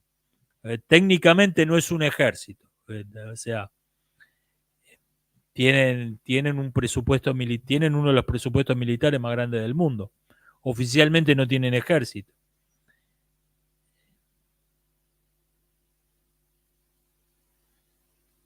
Y al mismo tiempo tienen una honestidad que no tiene el resto del mundo, precisamente porque están acostumbrados a blanquear que somos un país 100% desmilitarizado, que no tiene para nada un ejército. Como están acostumbrados a esa hipocresía, te dicen con franqueza cosas que otros gobiernos no te dirían. Por ejemplo, hace 1 o 2 años aumentaron, viéndose la posibilidad de una guerra con China, de una tercera guerra chino-japonesa, aumentaron dramáticamente el presupuesto militar. Y cuando vos veías en qué lo invirtieron, te están hablando de construir autopistas, construir puentes. Yo decía, un gobernante en Argentina ni por casualidad te hubiera dicho la verdadera utilidad de esas obras públicas. Supongamos que en Argentina hay un puesto de artillería en la costa de la Patagonia, hay un arsenal militar a 200 kilómetros y te hacen una ruta impecable que conecta el puesto de artillería con el arsenal. En Argentina, el gobierno te diría, estamos construyendo caminos para conectar a todos los argentinos y las argentinas y les argentins y tener una nación más comunicada para todos. Ni por casualidad te hubieran dicho la verdadera utilidad de esa autopista, ni por casualidad te hubieran dicho la verdadera función. En ese sentido somos, o sea, desde el momento en que aceptaron la hipocresía más grande de no, nosotros no tenemos ejército para nada, curiosamente eso lo volvió más honesto con lo que otras naciones son mucho más hipócritas.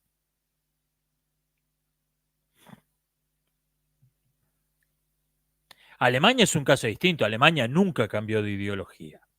Alemania, y cada tanto le sale lo que son realmente los alemanes. Eh, lo que pasa que por conveniencia, por haber sido derrotados, por tener que adaptarse, por tener un poder militar limitado, por tener bases militares, no nos olvidemos que tienen hasta el día de hoy bases militares americanas en su territorio y no pidiendo permiso precisamente. Alemania, al contrario, Alemania tuvo que jugar la carta de, no, nosotros somos un gran país democrático. Cuando rascas el barniz de la superficie, los alemanes siguen siendo lo que han sido siempre.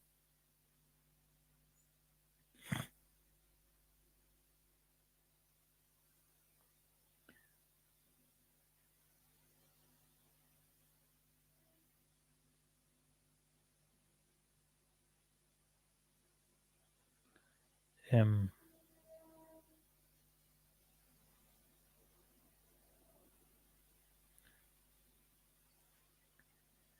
Alemania es un estado policial. A ver, Alemania está gobernada de modo prácticamente ininterrumpido por la Unión Democrática Cristiana, que es el Partido Nacional Socialista, que le cambiaron de nombre. Pero son todos los cuadros que quedaron vivos de Nuremberg con el apoyo de un papa filonazi, formaron la Unión Democrática Cristiana. Hay dos grandes mentiras en ese título. O sea, Alemania está gobernada por el partido nazi hasta el día de hoy. El partido nazi nunca dejó de existir, cambió de nombre y es el partido gobernante.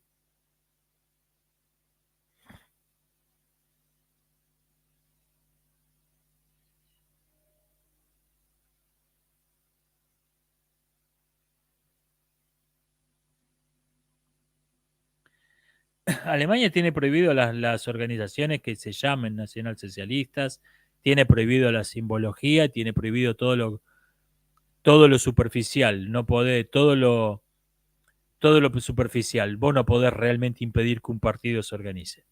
No hay modo. Podés prohibir el uso de símbolos, podés prohibir citar a personajes históricos. No podés disolver realmente un partido. No podés disolver realmente un partido. Podés impedir que el partido se llame así. No podés realmente eliminar un partido.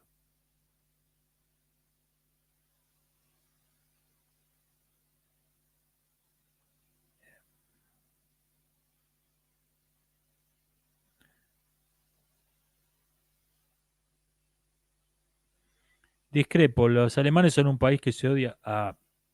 Esperen que hubo un montón de comentarios juntos. Voy a tratar de encontrarlo.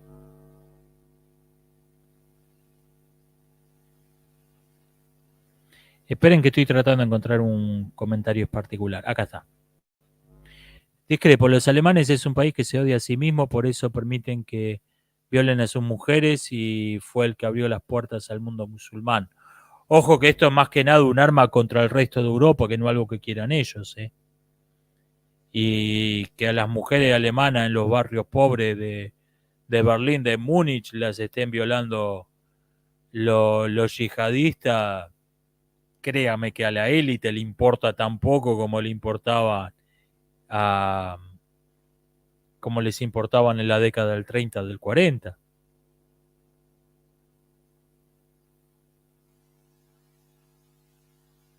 Alemania hay un impuesto para financiar a la iglesia, sí, la iglesia no está separada del Estado. Algo que en el resto de muchos países tendemos a creer que fue algo, la separación de la iglesia del Estado, tendemos a creer que es algo que está cerrado ese siglo. En algunos países de Europa Central, la iglesia no está separada del Estado.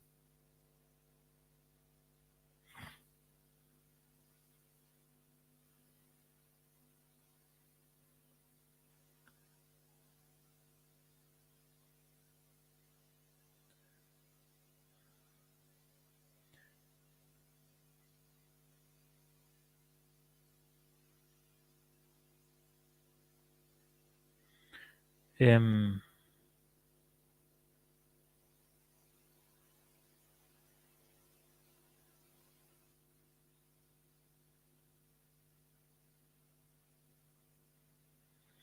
Todo tendría que estar separado del Estado. O sea, el Estado dejar de existir, digamos. No, pero tener una religión de Estado, yo no soy partidario de esto, de que el Estado no tiene ninguna función legítima. Yo no soy partidario de esa idea. Pero hay cosas que tienen que estar, de las que el Estado no se tiene que ocupar. Una de ellas creo que es la religión. Porque si vos tenés una religión de Estado, tenés varias cosas que son inevitables. Para empezar, tenés ciudadanos de primera y ciudadanos de segunda. Tenés el ciudadano que sigue la religión del Estado y tenés el ciudadano que no sigue la religión del Estado, que como mínimo le están diciendo, bueno, vos vivís acá, pero vos no sos parte del país. Como mínimo.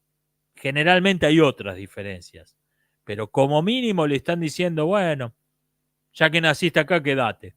Pero básicamente es un extranjero. Generalmente hay otras diferencias más importantes. Como mínimo está esa. Como mínimo está esa. Le está diciendo al que no sigue la religión del Estado, le está diciendo que es un ciudadano de segunda. Y dos, no puede haber una religión de Estado sin que haya una policía. No puede haber una religión de Estado sin que haya una policía religiosa. ¿Puede tener métodos menos brutales que los de la Inquisición? Sí. Por ahí no torturan, eh, no queman gente en la hoguera. Donde hay una religión de Estado hay una Inquisición. Y no puede no haberla. No puede no haberla. Esto me interesa señalarlo. No es que lo haya incidentalmente, históricamente ha sido el caso. No puede haber una religión de Estado sin que haya una policía religiosa. Eh, Hola, Waldo. Me perdí el tema principal. No, sí, prácticamente te perdiste todo. Estamos por cortar. Arranca en el minuto 16 más o menos.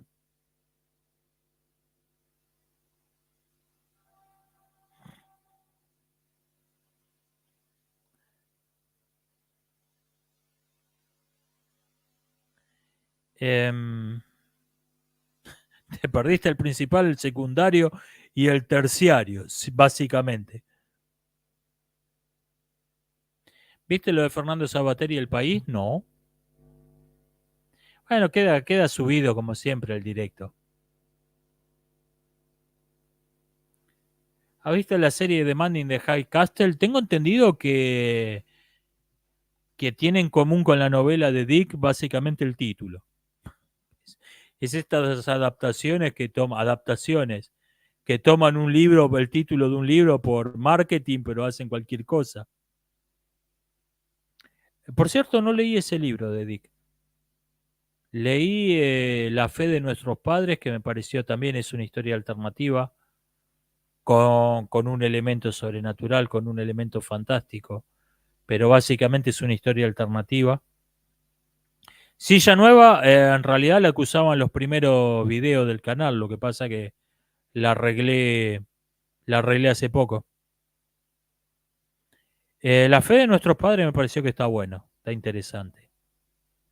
Creo que el hombre en el castillo es famoso más que nada porque fue la primera conocida de la historia alternativa, de estas ficciones donde transcurran en un mundo donde la, la guerra que la ganó A en realidad la ganó B. Fue de las primeras de ese género. Por lo menos fue la primera conocida. Creo que es más conocida por eso, pero ese libro de Dick es malísimo. Ok. Es- Tiene sus puntos flojos, no fue todo canela en rama lo que escribió Philip Dick.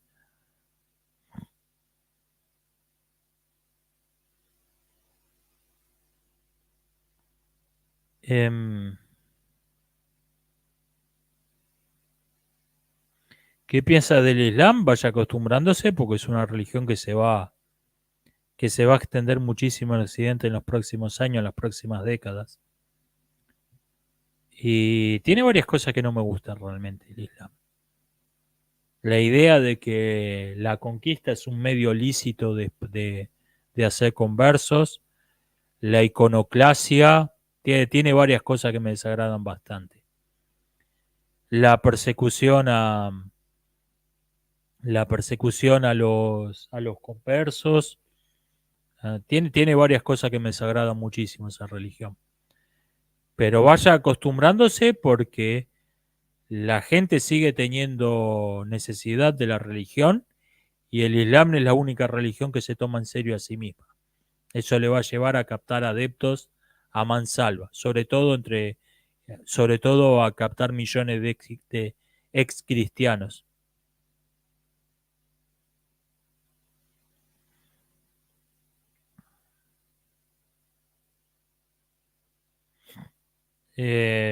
No jamón y no alcohol es un serio problema. Hay quien dice que en Rusia nunca pudieron entrar por esto. Le fueron a los rusos, cuando sean musulmanes nunca más una gota de alcohol. Le metieron un boleo en el orto. No sé si hasta qué punto eso será un chiste de rusos o tiene una base histórica, pero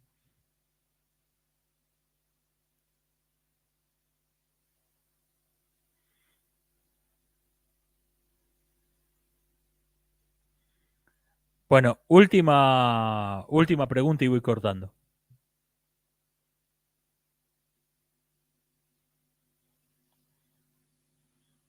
De acuerdo a algunas predicciones, el Islam superará al cristianismo en 2 décadas. A nivel mundial lo dudo mucho porque en África se está produciendo el fenómeno contrario y África no estamos hablando de 4 personas. En África mucha gente está abandonando el Islam y se está convirtiendo al cristianismo. ¿Tomás alcohol? No, nunca.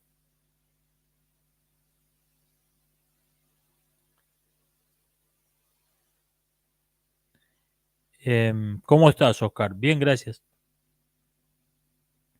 ¿Qué opinas de prohibir el Islam? Ya lo dije, no me gusta que el Estado me diga lo que tengo que creer, que el Estado me diga lo que tengo que pensar. Y por cierto, un Estado que proscribe una religión, por eso solo no puede ser considerado una democracia. Por, es, por esa sola medida no puede ser considerado seriamente un Estado donde da lo mismo que haya una religión obligatoria o una religión prohibida. Un Estado donde te dice qué podés creer o qué no podés creer es una teocracia, por definición. Un Estado que te dice lo que tenés que creer y lo que no podés creer es una teocracia. Aunque se autoperciba como una democracia, se autoperciba como liberal, un Estado que te dice lo que tenés que creer en materia de religión es una teocracia.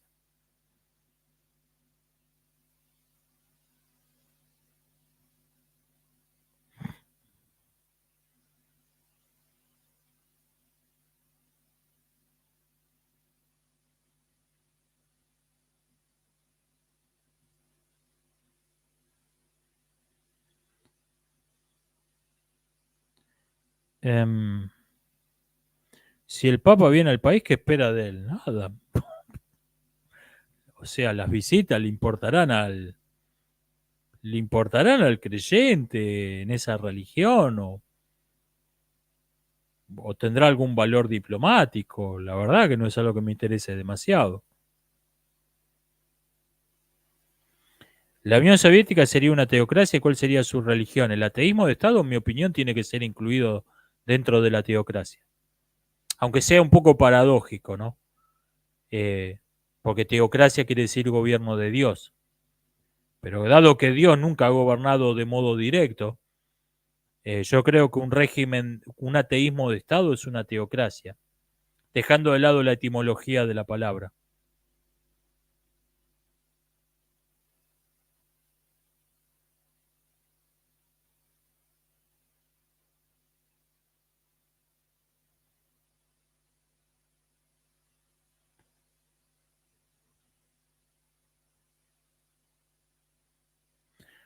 Recomienda libros de filosofía para pibes de 15 años que son un torbellino de rebeldía.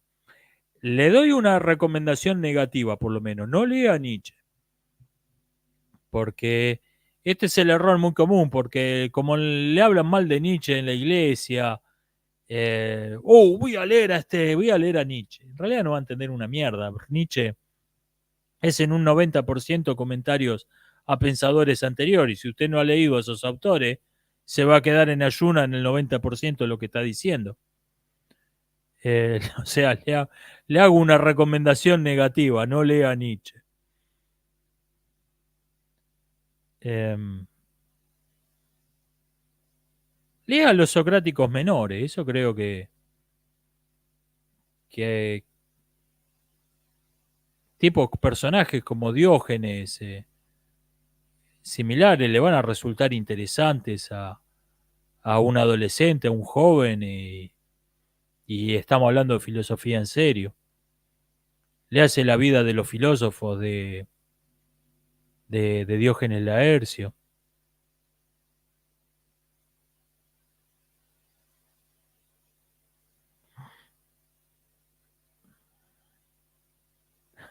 Adolescentes se la pasan pipa leyendo a Nietzsche. Sí, es inevitable. Es la mala fama que actúa como una recomendación.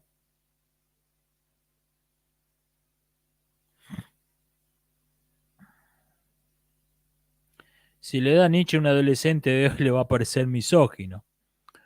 Ah, bueno, eso es lo bueno, por lo menos lo saca. Cualquier cosa que tenga más de un siglo lo saca del marco de lavado de cerebro de la escuela de hoy. Eso es algo bueno.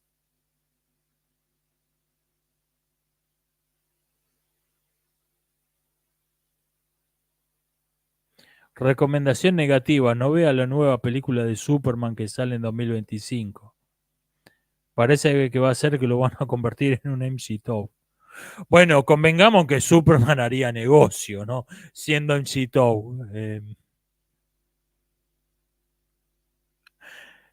Convengamos que Louis Lane no es el personaje más simpático de la historia de los superhéroes.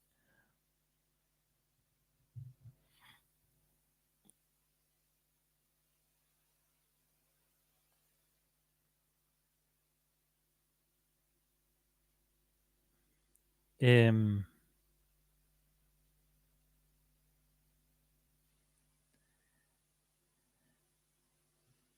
¿Qué opina de los ensayos de Montaigne? Ah, la verdad que lo leí hace tanto y le presté tan poca atención que, aunque es técnicamente verdad decir que lo leí, la verdad que no puedo opinar seriamente.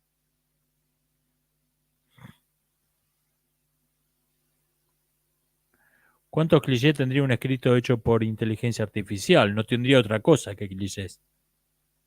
No tiene ninguna capacidad de creatividad.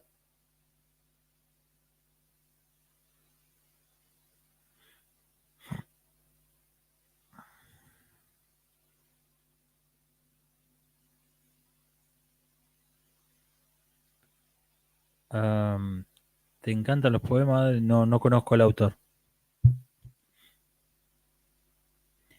¿Qué opinas del Imperio Español del siglo de oro? A ver, no es lo mismo que dije, se aplica básicamente lo mismo que dije del Imperio Bizantino. No creo que fue uno de los más influyentes culturalmente en el mundo. No estoy diciendo que nada, no tiene ningún escritor que valga la pena, no salió ninguna filosofía interesante de ahí. No creo que fue de los más influyentes culturalmente. Creo que tuvo el gran peso que tuvo España fue difundir la cultura europea en América. Ese fue el gran impacto cultural que tuvo. Que un tipo en Buenos Aires hoy en día habla en castellano. Ese es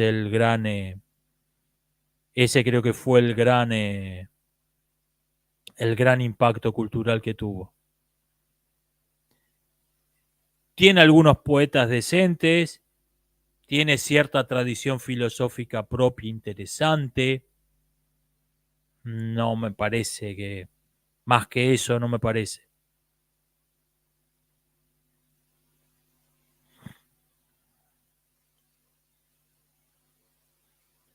Es cierta la teoría que dice que la última pregunta significa si no sacan un tema interesante me voy, quizás.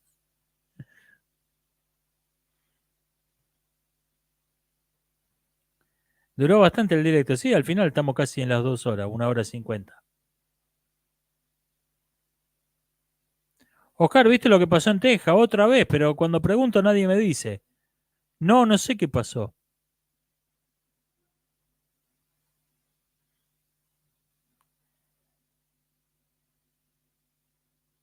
A ver, vamos a buscar noticias. Vamos a buscar noticias de Texas, a ver qué carajo pasó. Ah, Texas. Estado, sí, la bandera muy linda. La bandera mola, eso hay que reconocérselo. Las banderas de los estados de Estados Unidos son toda una mierda. Em,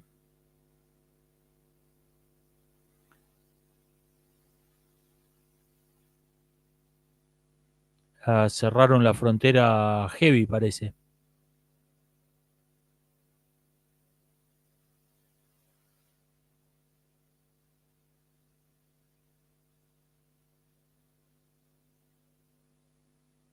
Ah, Oye, orden contra orden.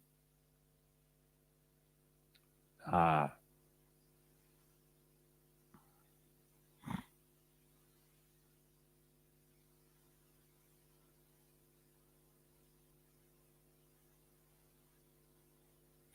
Tenés policía recibiendo orden y contraorden. Esto se pone feo, eh. Esto se pone feo. Eso puede ser la chispa que dispare un conflicto interno. O sea, tenés policías bajo las órdenes del Estado que le están diciendo anda a poner una valla y policía federal a los que el gobierno federal le está diciendo anda a sacar esa valla. Tenés gente armada con órdenes contradictorias. Eso no es chiste eso, ¿eh? ¿Qué sé yo? Creo que un alambre de púa va a disparar una guerra, no. Pero, pero es un tema feo, es un tema fulero. Orden contra orden conduce al desorden, totalmente, totalmente. Usar la Deep Web hace rato que no. Eh, la red abierta está bastante. La verdad que no me parecía que justificaba lo difícil que es encontrar la información en la Deep Web y lo fácil que es encontrarte un virus. Comparado con los beneficios de no tener censura, la verdad que no me pareció que estaba justificado. Mayormente estoy usando Yandex ahora, que es el Google ruso, que es, me parece que tiene un balance de seguridad y eficiencia y poca censura, tiene un balance bastante razonable. Está menos censurado que Google y a la vez tiene, vos escribís, haces clic y encontrás lo que estás buscando. La Deep Web, olvídate. Cualquier cosa es una hora de búsqueda.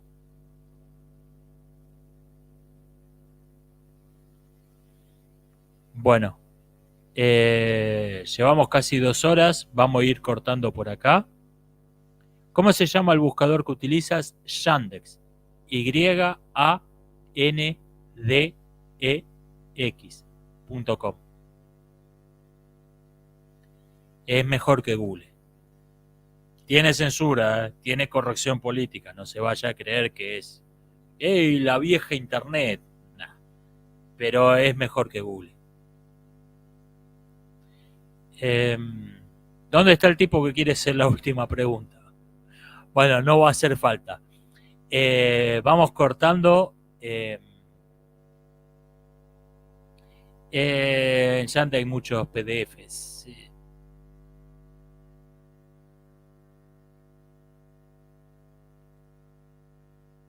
Ahora viajo en el. Nos vemos, Oscar. Ahora viajo en el tiempo y veo el tema central. Bueno, arranca más o menos el minuto 16. Ahora lo edito, lo pongo en el. Hago las separaciones en el video. Pero arranca más o menos en el minuto 16 el tópico. Esto ha sido todo por hoy. Nos estamos viendo hasta la próxima.